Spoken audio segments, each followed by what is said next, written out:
When I was teaching some medical students recently, one of them asked me what I consider to be quite an insightful question. They asked me, what do I consider to be success in lung cancer treatment? Now, I gave them the sort of answer that nobody wants to hear. I said, well, it depends. It depends on the type of lung cancer, the stage of the lung cancer, and also what the patient's priorities are and how we can make that treatment and the treatment aims fit around their expectation in their life. Now, if you've just been told that you have lung cancer, this will be new territory for you. And starting to think about what success might look like for you on your treatment journey might be a good place to start. Now, as it's such new territory, you're likely to need a guide through it. It's likely to start with your GP or a respiratory doctor, or it may be with a surgeon, or you may go directly to an oncologist. Whatever professional you see, they need to be able to know all of your treatment options so they can guide you on your best route to success for that treatment. Now, to illustrate what I consider to be successful lung cancer treatment, I thought I'd share with you the stories of 3 patients that I've met recently, and success for these patients looks very different for each of them. Now, the first patient I want to talk to you about is an older gentleman who came to me feeling pretty crestfallen. He had a lung nodule that had been watched over a number of months, and it had just started to grow.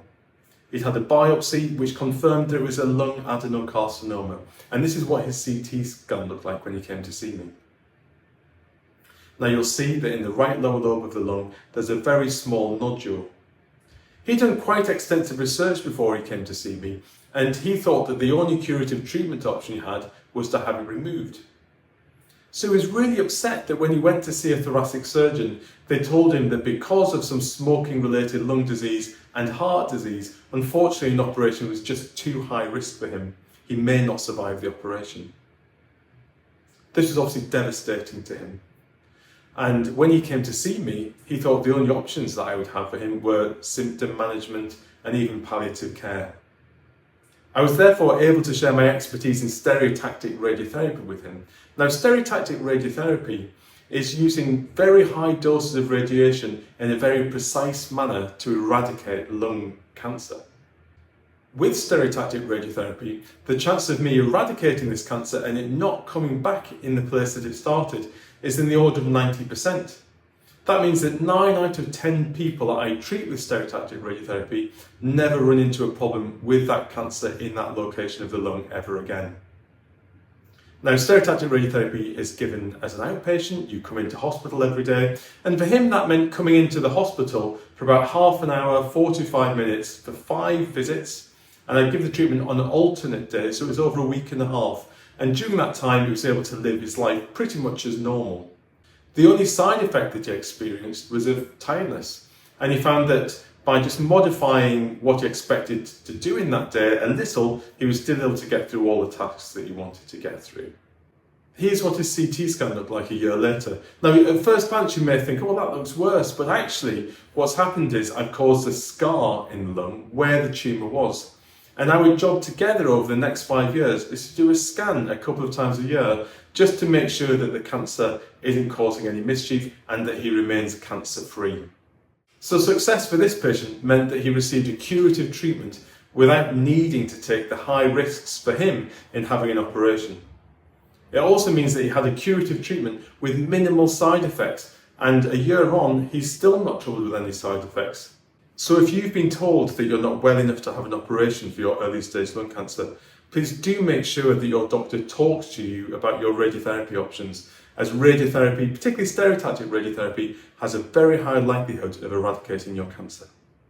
Now, the second patient I'd like to talk to you about is somebody who has a much larger locally advanced cancer, but actually was fit enough to have an operation. Now, to improve his likelihood of success, I did know that he needed some additional treatment and not just an operation. Now, here's his CT scan, which shows a very large right upper lobe lung cancer. Now, he was in his 60s, he was very fit and exercised every day. Now, as you can imagine, when I met him, he was very eager to get on with treatment. If he could have had the operation the day before I met him, he absolutely would have taken that opportunity. Now, unfortunately, for tumours of this size, I know that without some additional treatment, the chance of it coming back are quite high. Now, it's always difficult to be the person who has to put the brakes on. We needed some further information before we went straight ahead with an operation. The first thing I wanted to know is the unique genetic signature of his personal cancer. All cancers are unique. But I needed that information because I needed to know whether I should give him some treatment before an operation to improve the likelihood of success, which for him is cure, or if I need to give him treatment after the operation to make sure that the cancer doesn't come back. So after that first appointment, I arranged a rapid, detailed analysis of the unique genetic signature of his cancer. And what that told me was that rather than going straight to surgery, he'd be better served by having some chemotherapy combined with immunotherapy prior to that operation. So he started to have chemotherapy combined with nivolumab immunotherapy. So this is what his scan looked like before 3 cycles of immunotherapy combined with chemotherapy. He had nivolumab immunotherapy. And here it is after just 3 cycles of treatment. You'll see that the tumour has almost disappeared on this scan. He didn't experience very much in the way of side effects. He had some fatigue and he noticed some hair changes, but not hair loss. When it came to the operation, when the pathologist looked at his lung tissue under the microscope, there was no detectable cancer left. All that we can see on this sample is normal lung tissue and some white blood cells that have infiltrated the tumour to eradicate the cancer. This means for him that if success is cure, he has a very high likelihood of success. Now for him, he had a large tumour, but the lymph nodes weren't involved. So I'd estimate the chances of him being cancer-free in 2 years' time of being about 98%, which is wonderful. So now that he's had his operation, my job is to keep an eye on him, keep an eye out for any side effects that may emerge after the treatment, but also do regular scans so that if there are any problems with his cancer, albeit unlikely, we detect them early and offer him treatment promptly. Now, the reason I consider his treatment to be such a success is that when I was a junior doctor, somebody presenting with his stage of disease, even with an operation and chemotherapy after that operation, their likelihood of being cancer-free in 5 years' time was less than 50%. So with these newer treatments that have fewer side effects than traditional chemotherapy, people are living longer and are being cancer-free after their treatment more than ever before. Now, for people with metastatic disease, success for treatment might be very different. And we usually set some goals and some expectations of what we can achieve with the treatments when the cancer spread throughout the body, because in that setting, unfortunately for most people, treatment doesn't offer cure. It offers a period where the cancer is controlled, contained, and the patient's symptoms, if they have any, are managed. The next patient I'd like to tell you about had cancer for 2 years at the time that I met him. He had an EGFR-driven lung adenocarcinoma. He'd been on a tablet treatment called osimertinib for 2 years, and the cancer that was throughout his body was incredibly well controlled. He started to develop some very non-specific symptoms, and his doctor had arranged an MRI scan of his brain.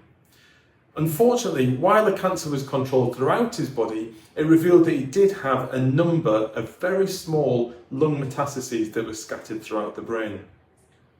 The doctor that he'd been seeing recommended stopping the osimertinib and changing him to the next line of treatment and giving him whole brain radiotherapy. Now, this was a very active patient who was still working full-time, managing his own business. His business involved lots of numbers, lots of decision making that required quick thinking and clear thinking so that he could consider to drive his business. When he'd looked into whole brain radiotherapy, he was therefore very anxious about having it because he knew that months down the line after that treatment, he may not be as mentally sharp or as mentally agile as he is currently.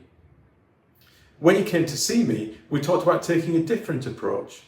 As the osimertinib was doing such a good job in controlling the cancer throughout his body, I recommended that we give him some stereotactic radiosurgery to the brain metastases. Here's what his radiotherapy plan looked like, and you'll see that there are a large number of metastases, but they're actually very small in number. Stereotactic radiosurgery is a single treatment where we were able to eradicate all of these tumours and with minimal side effects because the radiation dose to the normal brain tissue remained quite low. 18 months on, his brain disease was very well controlled. He was still working full time and hadn't noticed any difference in his cognitive function.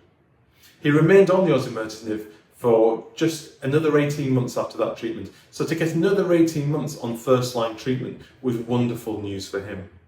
He then changed to second-line treatment and did very well. So for him, success in the metastatic setting was that he was able to continue to work. He stayed on his first-line treatment for a lot longer without needing to change. And also the treatment that we gave him was able to control his brain metastases without causing difficult side effects such as a drop in his mental agility. So success for everybody with lung cancer is very different. I'd recommend for anybody who's starting out on treatment for lung cancer, one of the questions they could ask their doctor after they've gone through all the potential side effects, all of the reasons for giving treatment, saying, what does success look like for me? What can I hope for? To summarise, there's been a revolution in lung cancer treatments in the last 10 years. I'm now able to offer more treatments than ever before, curative treatment, and people who unfortunately can't be cured are living longer than ever before with fewer side effects of treatment. Please make sure that your doctor has discussed all your alternative treatment options with you. Ask him what success of each treatment might look like, and that will help you navigate your way through to what success looks like for you in your treatment.